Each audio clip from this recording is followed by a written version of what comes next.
As a lot of people know, right to work was a major issue and a major source of contention last session. It was agreed that this would be pushed to a summer study committee, and that's why we're here today. There is a summer study committee that's meeting to consider a couple of these contentious uh, propositions. One of them is right to work, and the other is project labor agreements, which will be heard in September. I've been studying the right to work issues, and I think that the entire argument is seriously flawed. Um, there, and I've come up with two or three reasons why I think that this is not a good idea for the state of Indiana. First of all, right to work is a serious impediment to an individual's right to contract. Unions contract with employers to collect dues from all the employees who work at a plant and who benefit from their contract. And let me give you an analogy. Let's talk about something that everybody knows.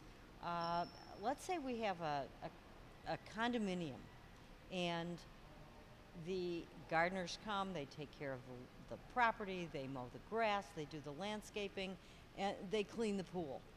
And in exchange for this, the person who lives in the condo pays dues. Now, let's say you have somebody who wants to move into that condo and they say, I don't want to join your silly association. I don't want to pay dues. And the condo association says, listen, you're free to buy a condominium anywhere you want, but if you're going to live here, you have to pay your fair share. And that's what right to work prevents. It prevents the unions from collecting their fair share of dues that are allocated to the negotiation of that contract. Because an employee in Indiana without a contract is simply an employee at will. They have no rights and they can be fired at will by the employer. So the employee is actually getting the benefit of a bargain, and right to work would prohibit that. The second problem that I see with right to work is what I consider to be the most serious problem, and something that the proponents have just not answered. Most of the studies agree that right to work laws result in a decrease in real wages.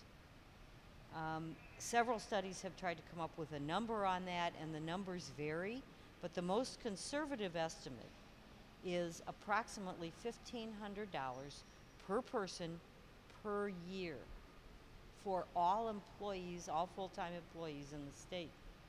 So if you multiply our workforce, approximately 3 million workers, times $1,500, you're taking about $4.5 billion out of the state economy. I think that the most serious repercussion is on Main Street business. You know, our mom and pop stores, our bars, restaurants, little boutiques, they depend on the disposable income of middle class America. And if you cut that by $4.5 billion, you seriously jeopardize our Main Street businesses. I think that the third reason to seriously question right to work legislation is that their so-called science just doesn't hold up. The proponents set out a series of numbers telling you that on average, the economic growth in right to work states is higher than non-right to work states. But averages can be very deceiving, and we can play little games with those. So let me give you an example. You and I and 10 of our friends can sit in a room and we can figure out, on average, what's our net worth or our annual income. But let's say Bill Gates walks into the room. All of a sudden, we are all multimillionaires on average. So I think that the game that's being played here is that the numbers being put forth by the right to work proponents talk about averages, but they don't tell you that the averages are being driven by just a couple of states where growth has been high, probably for other reasons.